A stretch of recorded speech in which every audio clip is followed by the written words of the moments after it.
All right. So, welcome to Honey Child's Cafe with Positive Vibes Productions for Everybody's Got a Story podcast, Human Collaboration Project.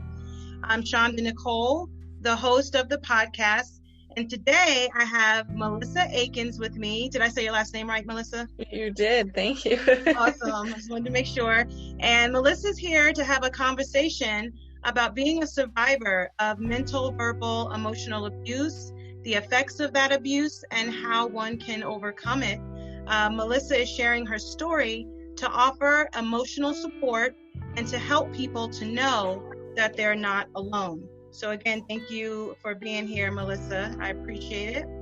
Absolutely. Thank you for having me. No problem. I wanted to start, Melissa, with how old are you? I am 27. I'll be 28 in September. Okay. September what? I'm just curious. September 10th. Oh, that's my cousin's birthday, Virgo. Oh, nice. All right. Okay. And so, Melissa, do you feel older than what you are due to your life experiences? I mean, yes. I feel like I did miss out on a lot of the, early 20s fun time. So yes, I feel like I had to grow up quickly. That's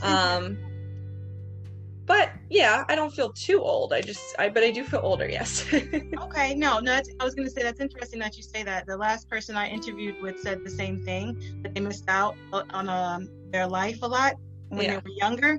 Yes. So that's interesting. So you do feel like you had to grow up a lot faster. Melissa, can you give a bit of background of like when you first recognized the kind of emotional abuse that was happening in your life? Like your yeah, so I met my ex when I was 19. And we got married actually like a month before my 20th birthday. Okay. And there were signs then, but I was 19. I just ignored them, thought we were both young. Who cares? He'll grow out of it. It's stupid stuff, right? Okay, so Melissa, so you saw red flags, but you chose to ignore the red flags? I did, yes. And I did ignore them, or I just didn't really realize at the time that those were concerning, or those should be concerning. Exactly, because I like to break it down in threes. I'm like, there are the red flags that we don't see because we just don't know. There are red flags that we do see, but we choose to ignore. Or there are red flags that we see, but we hope that we can fix them. Right. Yes. So, and I feel like looking back on it now, there was all of the above. Yeah. Okay. So yeah, looking back now for sure. And definitely throughout the relationship for sure. It really wasn't until I had my son, he's 2.5 now, he'll be 3 in September as well. It really wasn't until I had him that I really opened my eyes to the red flags and said enough is enough. Yeah. And I thought, the way that I was being treated in front of him, that I also noticed he was being treated, that's when I said, we've got to go. I can't have him around.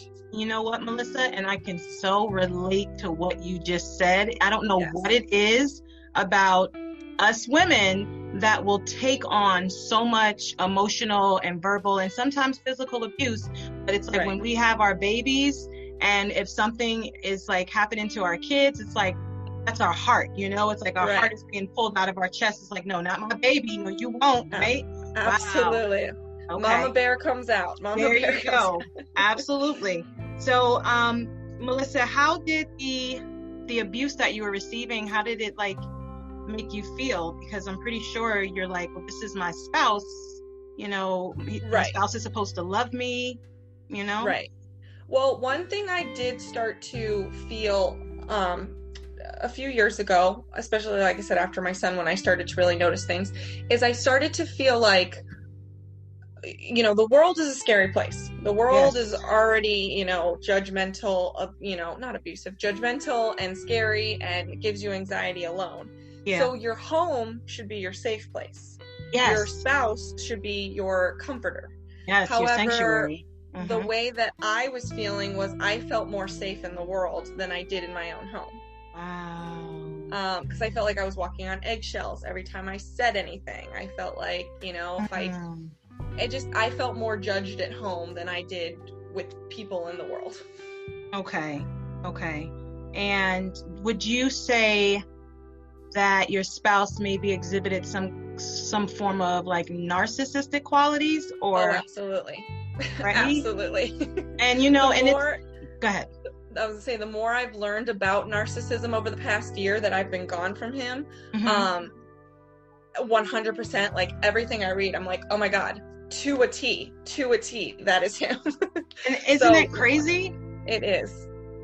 Like, I know for me personally, I didn't know what narcissism was. I kept hearing the word thrown around, and I'm like, why do they keep talking about this narcissist? Like, who is this? At first I'm thinking it's just a person. Oh, it's a narcissist, a person? Oh, this is And then when I started going through certain things too, it made me want to study for myself as well. And just like you, it was like, oh, bingo, right on the point. And so, wow. Yes, it's crazy how exact it is. And you're like, oh my God. That's exact. And he still acts that way. Like, I still have to deal with him because of our son. And I'm like, what? I hear that. You just define it. I hear that, like, it's not easy to break out of that behavior. I read that once a narcissist, always a narcissist. Yes. And for me, it is so hard, Melissa, for me to believe that, like, because I'm always feeling that people can change. I just feel that people have to want to change. They have to put in the work to want to change. You have to, you know, like that's the healing part of it. You have to want to heal. And if you don't, then you will remain the same, you know?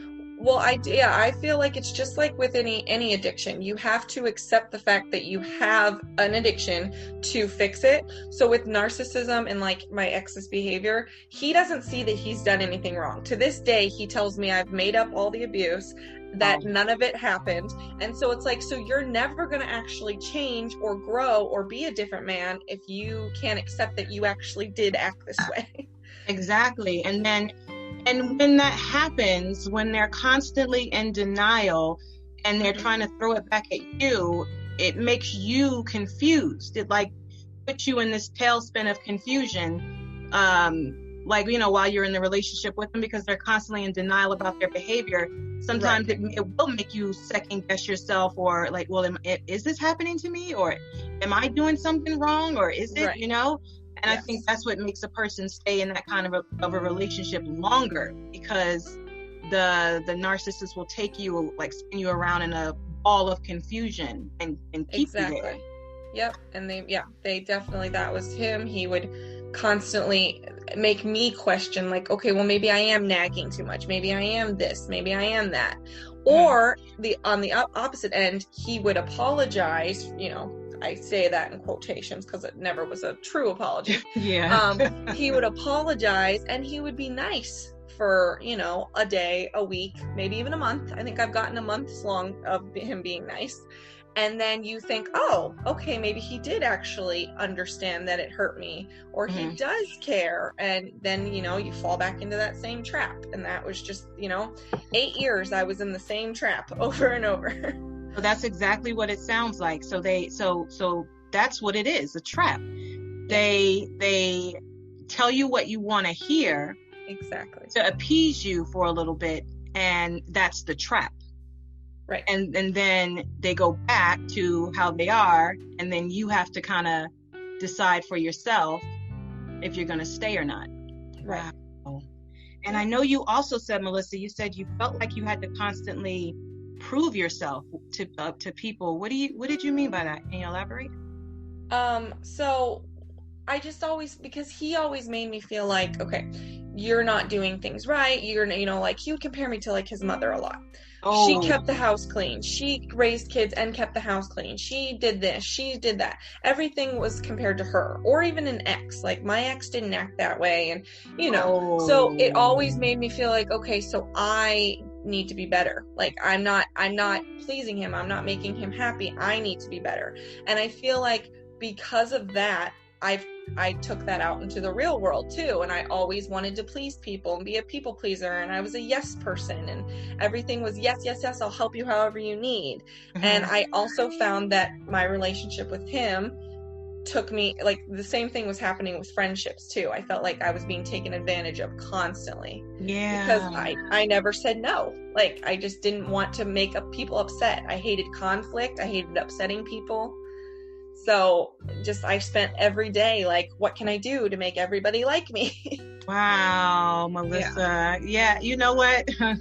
I can relate to your story so much. Yes. I've definitely, I don't like conflict either.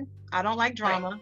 Right. Nope. And it's like, because you're a kind-hearted person, you don't ever want to see yourself get to a point of lashing out and needing to be nasty to anyone, because that's not in your nature. You just don't want to do it, right? But it's like sometimes people will push you to that point of lashing out and getting out of character. And I so hate to get out of character. But I've learned, Melissa, that people pleasing does nothing to help you. It only harms you.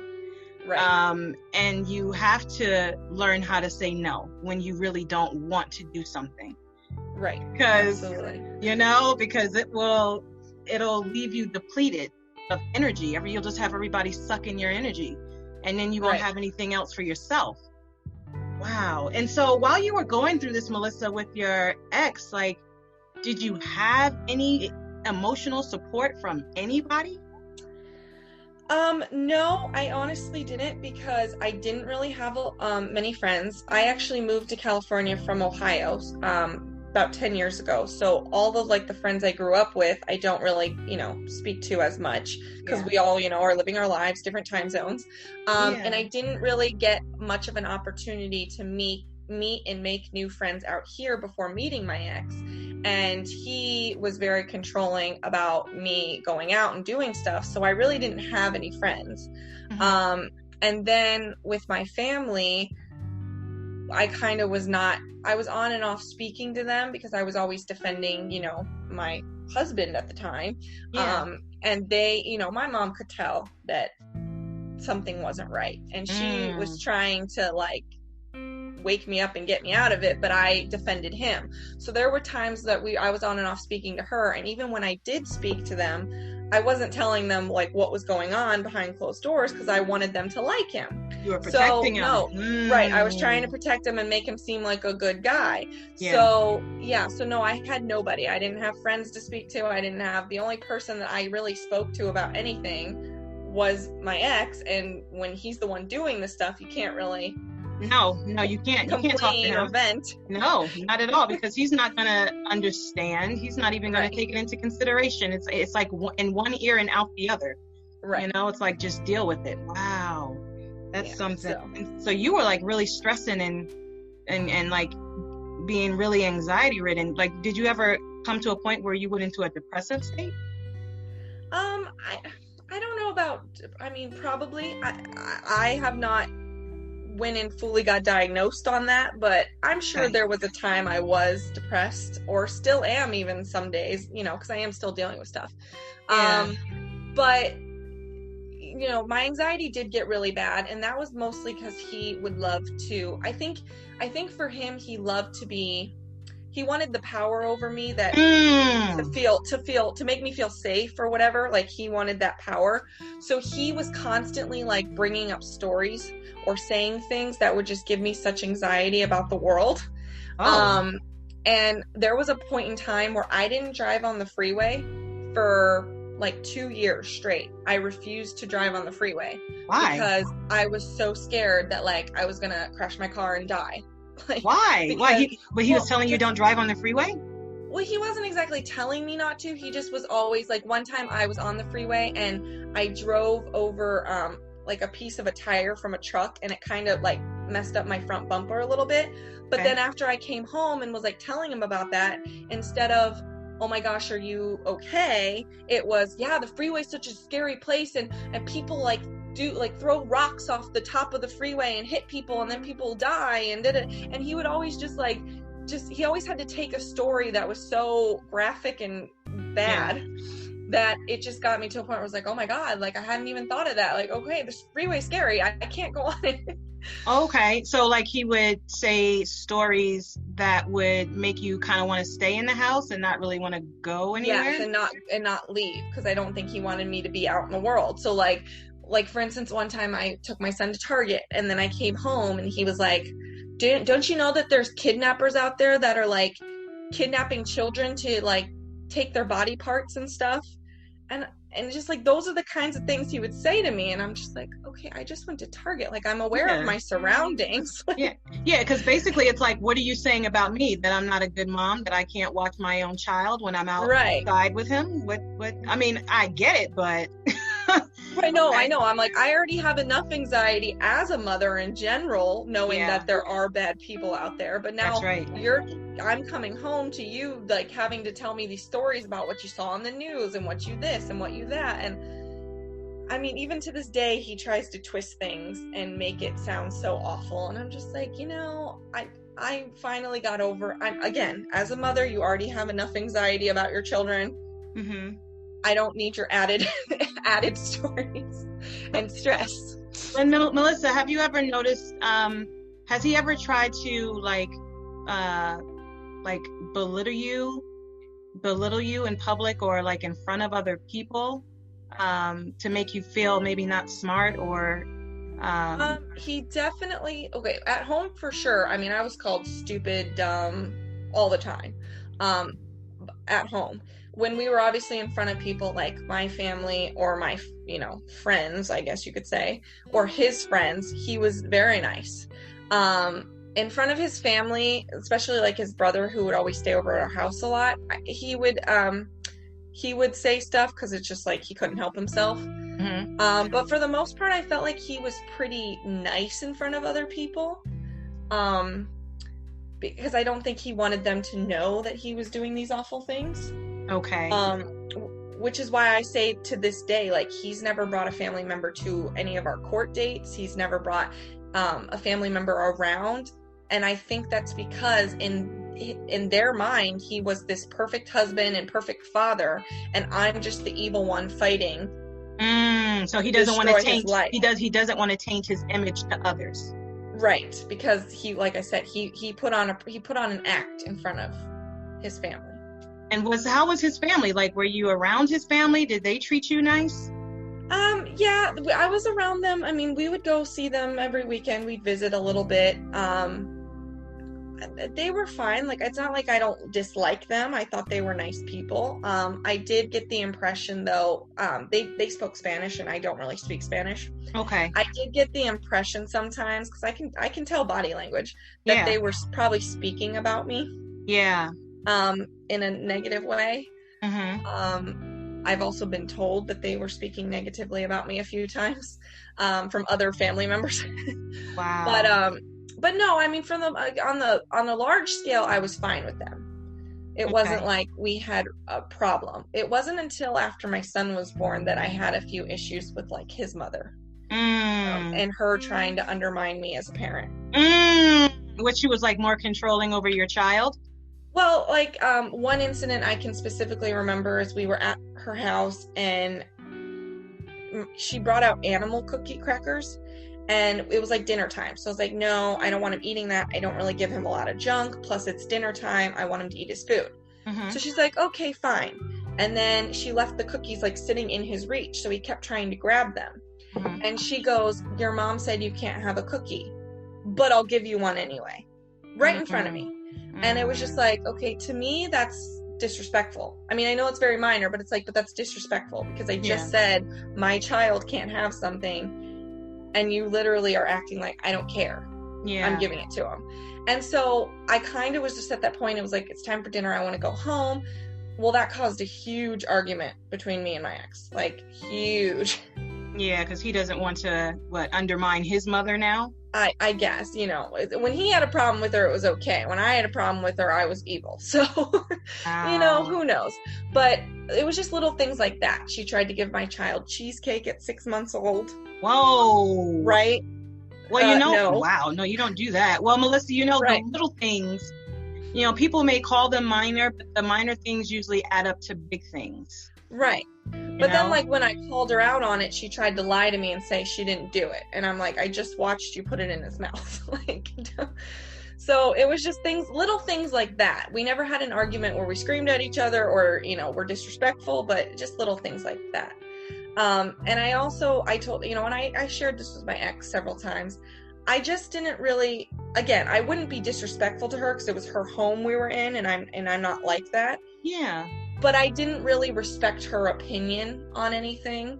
Mm-hmm. And that's mainly because one time I recall her telling me that her husband was abusive to her, and in front of the children all witnessed it, which is probably why they are like that. Yeah.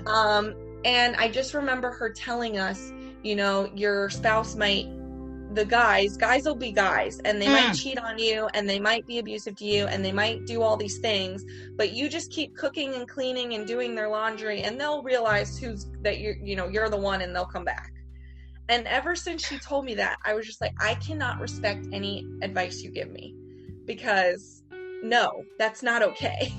Well, Melissa, when I tell you my last interviewee, this particular part, we discussed this. And I specifically said, you know, growing up, when I grew up, that's how I was taught. I was taught, you know, guys are going to cheat and guys are going to be guys and they're going to do this and they're going to do that. You just got to accept it as guys being guys. And I'm like, well, you have to accept that. Like, you just have to accept that they're going to cheat and they're going to do this and they're going to lie and they're going to, that's just boys. That's just it. But no, now I understand that, no, it's not just how they are. It's how they were conditioned to be. Right. It's a learned behavior. So if that's what they learned and that's what they choose to stick with, then that's going to be what's repeated over into their children's lives and their children's lives. And it's about breaking those toxic family cycles, right?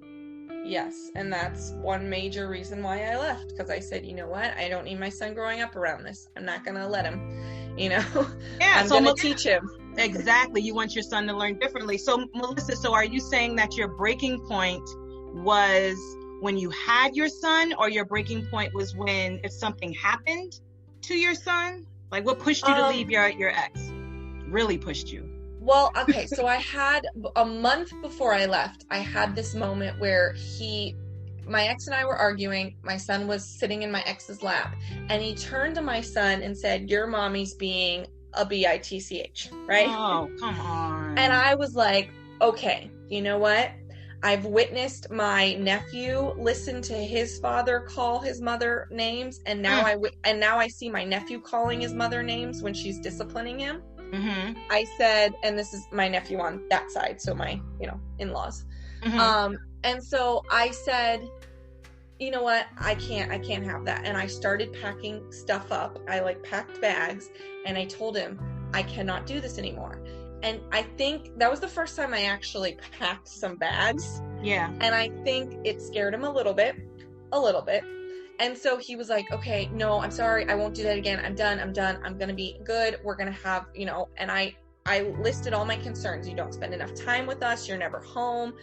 I know you have to work, and I appreciate that you're working, but when you're done working, you should come home and spend the rest of the evening with your child who's growing. You're missing stuff because you come home, eat dinner, and run back out the door. When he goes to bed an hour after you're home, you might as well just spend that hour with him. Mm-hmm. And I just felt like he was never home because, drugs and drinking and partying was all way more important than us, is what I felt like. Yeah. And so I told him all these things, and he's like, okay, I'm done. And I told him, okay, this is the last chance I'm giving you. If you do one more thing, I don't care how minor it is. If you do one more thing, I'm gone. Yeah. And so he was actually, for one whole month, very good. He came home after work. He spent lots of time with us. He took us out on the weekends. I felt like he was a completely different person. And then sure enough, one day he left for work, and I let the dog out. We lived in an apartment building. I let the dog out and to go to the bathroom, and our neighbor comes out, and I was still in my pajamas, which was just shorts and a t-shirt. Yeah. And I was waiting for the dog to come back up because she ran down when the bathroom comes up. And the neighbor starts chatting with me, and whatever. He was just talking about, oh my God, your son's growing up. I remember when my son was that young. Just talking about his kid. Yeah. And my ex had forgotten something, so he came back up and saw us talking. Yeah. Well, my entire relationship was anytime I spoke to anybody that was a man, it was like, you want to sleep with him. You want to cheat on me. That was our entire relationship.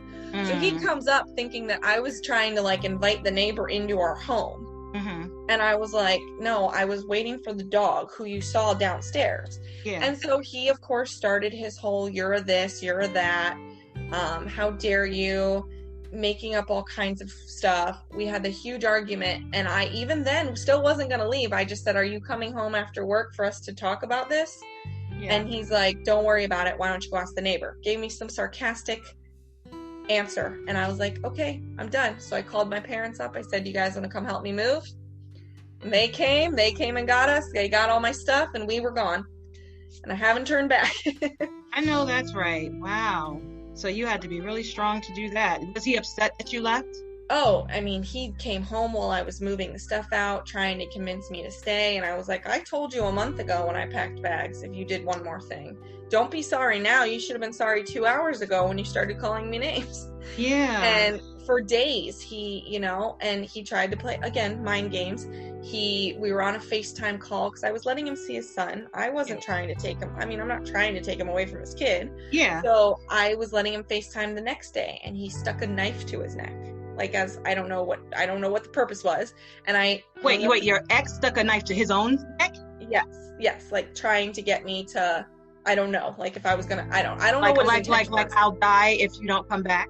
I'll kill myself. Yeah. So I hung up on him. I'm like, your child is watching this. Not appropriate. I mean, again, my kid's young. He didn't know, but I hung up. Then apparently I was getting calls from his mom freaking out going, I haven't heard from him. He's been staying at my house, but he didn't come home from work today. And then they were rushing him to the hospital because according to her, he took like a couple bottles of NyQuil or something. Okay. And of course, then when he was like, you didn't come to the hospital. And I'm like, I'm not running back to you. I don't know what you don't understand about that.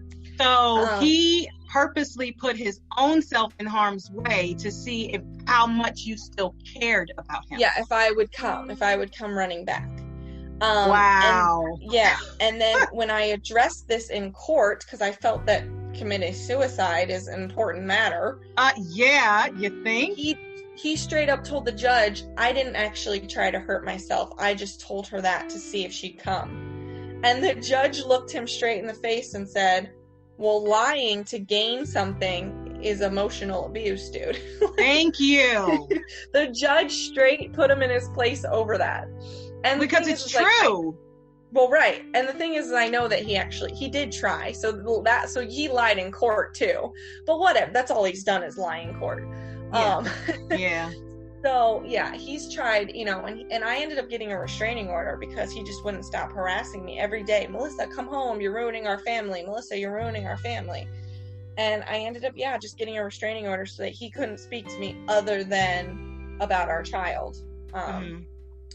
And still to this day, I've had one conversation with him not too long ago, just trying to explain, because he was like, why are you fighting me so much? Why won't you let me have custody of our son? And I'm like, because look at the facts here. So you have you have full custody. He doesn't have any rights. I have full custody. He has visitation. And that's it. Yeah. And they're supervised visitation at the moment. But he's just like, I don't understand why you're fighting. I'm changed. I'm a changed man. I'm sober now. I go to church. I'm getting my life together. And I told him straight up, I said, if that's the truth, good for you. However, I've heard all this before. I've heard you say I'm changing, or I've changed. I've heard you say I'm done drinking. I'm done doing this. Yeah. I've heard you say I'm going to be better. Yeah. And it didn't take long before you did something again. I said, so if it's true and your actions show me that, it's going to take a while of your actions being good for me to believe it. Like That's a right. long while, more That's than right. just a month or a week. However, I told him, your actions aren't different because you've lied to your son several times on your, FaceTime calls that you have with him. You've still done stuff to me. Yeah. You still go into court and continue to make up lies about me. So I don't actually believe you've changed. And he just is in his mind going, you're exaggerating this, you're exaggerating that, you've made up this. We both have said stuff to hurt each other. And I'm like, I don't know what part of anything I've said in court about you. I have had text messages, voicemails, talking parents messages. I've had all that to back up what I've said. I've had proof to back up everything I've said. You have not shown one piece of proof to anything that you have said. Not once. Melissa. You are like my soul. When I tell you that your story and my story mirror each other like so much. Yeah. Because I'm going through child custody, and I'm going through that too, and a lot of what you're saying I can relate to. And girl, oh my goodness, this is crazy. I know, right? It is just something. It is something. So we were supposed to connect and talk. We were. Because this is, and I started my podcast, Melissa, as a way to vent, as a way of trying to understand what was happening to me. I started my podcast as a way, because at first it was just about audios to myself, me trying to decipher the message so that I can get a lesson from it, trying to understand. Right. And then when I began healing and processing everything, then I'm like, you know what? If this helps me, then this can probably help other people, So then I start making my audios public. And then I decided that I need to invite other people in too to tell their stories, because we all need to connect in community so that other people, this is why we're doing it, right? Know that they're not alone, that this kind of thing happens. Like narcissism is a real thing. This is crazy. How do you cope, Melissa? Like, how do you cope with your pain? Do you have any outlets? Do you like to express yourself? How do you get through? So since I've left, I actually found one of my coping mechanisms is working out. I didn't really work out much when I was, with my ex. Because I didn't go anywhere, I sat at home eating all the time. I gained so much weight after having my son. Yeah. I was 230 some pounds when I left him. I actually started working at a gym, and then that motivated me to work out. I've since lost 75 pounds since leaving. Oh, you go, girl. And now I use working out when I'm upset or mad or pissed off that my ex said something or does something. I just, I'll go do a workout and I'll just sweat it out. That's right. I also I got very, as soon as I moved, I got involved with the local moms club group, and I take my kid, not currently taking my kid to play dates, but I was taking him on play dates and meeting other moms and just getting out there and making friends with other moms. Yeah. And so, I've created a new life for myself. Yeah. Well, you just made another mom friend in me. I got to tell you, our stories are like, this is crazy. Wow. So it's awesome. And I also, it's not that I go and share every detail of my life with others. Yeah. But I do share kind of what happened to me with others. One, because you never know who you're going to reach and touch and connect to. But also, I've just discovered so much in this past year, especially when I've gone into court with different lawyers and even judges and stuff, that some of them feel that unless you were beaten to death by your ex, you weren't abused. Wow. And so I just found that even sharing my story can educate others on there are different kinds of abuse. There is emotional, there is, mental, and just how that affects us when we are being treated a certain way, and just hoping that will educate others on, maybe I should check myself on how I do treat my woman or man, you never know. Absolutely. And so that's another reason I share, because I just want people to realize there's more than just being punched in the face. Absolutely, because the mind is very fragile, right. And being constantly mentally abused, that really does something to a person, and then it can make a person do something harmful to themselves, you know? Yes. So yeah, it does matter. And I appreciate you being here, Melissa. I appreciate you telling me your story, sharing your story. Yes. And if people want to reach out to you, like for further questions about your story or just to connect with you online, is it okay that they reach out to you, Melissa? Yes, absolutely. Okay, and where can they reach you online, like your Instagram handle or? Yeah, I have Instagram or Facebook. Either or. Facebook, I'm just Melissa Aikens on there. Okay. And then Instagram, I am Melissa A 1028. That is my Instagram handle. So awesome. And I'll also follow up with that information as well. And again, Melissa, I want to thank you for being here today and for being so vulnerable with sharing your story. Like I said, absolutely. I can definitely relate to the court and the child custody part of it. But it helps to hear another story in order to gain clarity. Like if one's judgment is a bit foggy, you know, it's something how a person can be so confused in a situation, but then until they hear someone else's story that's directly mirroring their own, it helps them to put the pieces of their puzzle, their life puzzle together, right? Absolutely. Thank you again, Melissa. And that does it for us today. No problem. That does it for us today. Thank you all for taking the time to divert your energy this way. You're listening to Honey Child's Cafe, Everybody's Got a Story podcast. Peace and blessings, y'all. Take care, Melissa. I have a feeling we'll be in touch. Yes, absolutely. I'll talk to you soon. Right. Have a great one. Thank you. Okay, bye. Thank you. Bye.